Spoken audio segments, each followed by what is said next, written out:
appreciate it. I appreciate it. Thank you. Thank you, Tim. It's a pleasure to be with you this afternoon. It's humbling. When I travel around the state, when I travel around the country, we talk about how North Carolina is the #1 state in so many different ways, and that's because you built it that way. So it's just an honor to be here with you all today. People talk a lot about the fractiousness and division of politics today. I have good news for you. The state treasurer in North Carolina's race is the opposite of that. Representative Harris and I agree on most of the issues, and so I don't have a lot of controversy to stir for you. If you want that, tune in at 9 o'clock tonight. But what I'd like to talk to you about is my qualifications for this role, who I am as a person, because I think that's what should determine how you think about the next treasurer, because truthfully, we're going to try to do the same things. There are 5 F's you should know about me as a person. First, is I'm a man of faith. Luke 12:48 tells me that of whom much is given, much is expected. Why am I running for treasurer is that. I've been doing this for 25 years. I was successful in my career. I retired at the age of 46. And I'm running for this office because I believe that statement.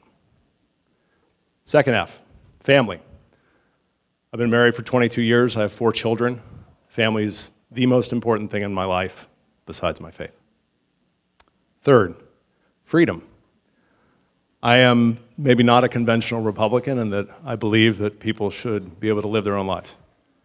And I'm not going to go too much further into that because I think you know where I'm going, but freedom is a very important core value to me. 4, the 4th F, finance. When I was 5 years old, my dad lost his job. And that was a very tough time in our family. That was 1982. For those who remember how bad the economy was in that era, I was 5 years old and I remember it. So I can only imagine being an adult in that era. My parents began to fight. Those financial hard times are seared into my brain. Ironically, I have 3 brothers. They're seared into all their brains too. All of us ended up in the financial industry. All of us probably over-index on how important finances are to those first 3 F's. They can get in the way and make you question your faith. They can really put a strain on your family. They certainly can stop some of your choices and freedom. And so as I think about what I do every day, finance is a huge part of that. I find this endlessly fascinating. I get up in the morning, the first thing I do is check my bank account. I was that kid sitting on his bedroom floor counting quarters. That is who I am, that is who I will be, much to the annoyment of my children. The final one, and really the subject of this presentation, is facts. My former employer is Mike Bloomberg, and he used to say, "In God we trust, everyone else bring data." And I believe that. And let's talk about those facts as it relates to our pension plans in the state of North Carolina. Well, that did not come out well. Okay. The graph here shows the basic problem we have. On the left side, you see how many dollars as a percentage of the dollars we owe we have set aside. That used to be in the 90s. It is now in the 80s. Go back far enough, it was 120%, and that's in the year 2000. That continues to decline. At the same time, how much we're putting into the pensions every year continues to increase. We've gone, and I've standardized this to the state budget each year. 4% of the state budget 12 years ago was going into the pension plans. That number is now 16%. So this is a very difficult problem to solve. My opponent would tell you that it's simple, we just take the cash and invest it and it solves this problem. I can tell you, having done this for 25 years, it is not that simple, but it is the only answer.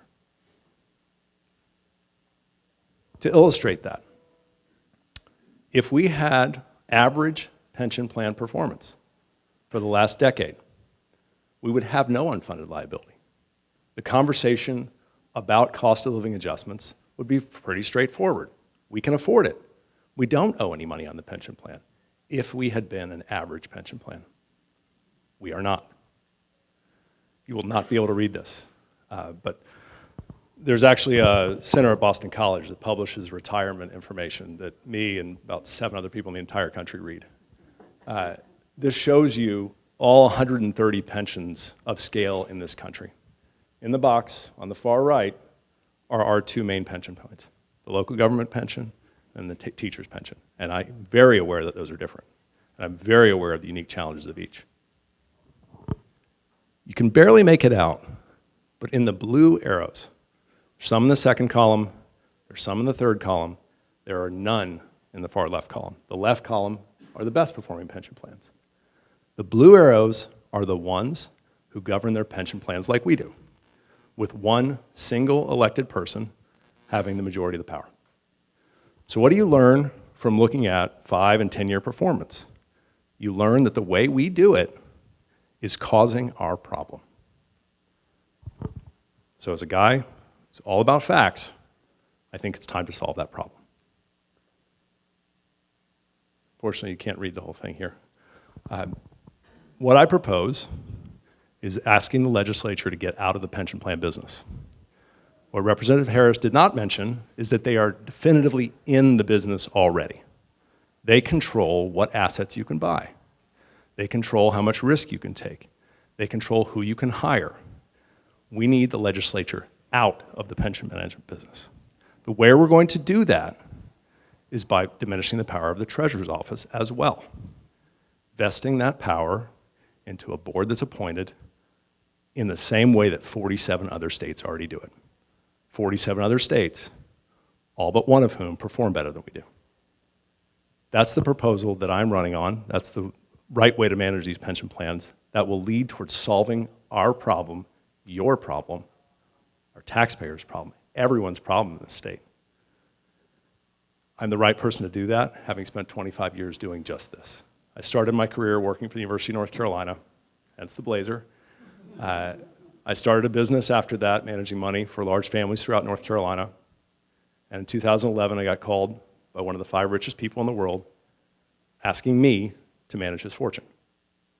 My one requirement of him was that I got to stay in North Carolina and do so. So I spent 12 years commuting back and forth to New York, 5 days a week, doing exactly this for Mike Bloomberg. I'm fortunate, I'm skilled at this, I'm lucky enough to be able to do this, and I think it's be a very big asset for our state if I can. We heard from the Treasurer earlier today that this liability actually gets bigger. This is the state health plan. We've talked a little bit about this. As straightforward as it's going to be to solve the pension plan problem, and I say straightforward but not easy, straightforward because we can look at all the other states and see what they've done right and learn from them, the state health plan will be equally as hard. Nobody has the right answer here. Everybody is struggling to get a handle on healthcare costs and better outcomes for folks. There is some good news on the way, however. June 30th of this year, a price transparency rule went into effect for Medicare, which allows us for the first time to understand what we're paying for everything and to judge how it's going. Imagine that, being able to shop based on quality and price, like we do in almost every other aspect of our lives. In healthcare, that is where we must head. We must empower you as the consumer to say, I need a knee replacement. I can go across the street and have a zero copay and much lower incidence of rehospitalization, or I can go down the street, pay a large copay, and likely end up back in the hospital. It's your choice. I think we know the choice you'll make. We don't even know that right now. We're just beginning with the tip of the iceberg on that data, and that is what's going to allow us to fix this problem in the long run. Unfortunately, in the short run, these are the projected deficits from the Treasurer. We're going to have a $439 million deficit next year, followed by $825 million the year after. We need to do better in our pensions for a lot of reasons, but one of them is because we're going to consume more money in the state health plan. It's the only way to solve it in the short term. We will renegotiate contracts. We will push on prescription drug prices. That will not be enough to fix this problem in the next 2 years. This will take 5 to 10. But we have a plan for that. I have a deep relationship with the legislature. Though I don't serve in it, I am a Republican. I do know these folks. I have worked with them in the past. I've been an advisor to the state treasurer for 10 years. And so my relationships, my plan is something that I have already socialized. Rather than promising you things I can't deliver, I believe in taking you through the facts. That's what I've tried to do this afternoon. That's what I think I can do for our state. I would really appreciate your support your votes. I appreciate your time and interest this afternoon. Thank you.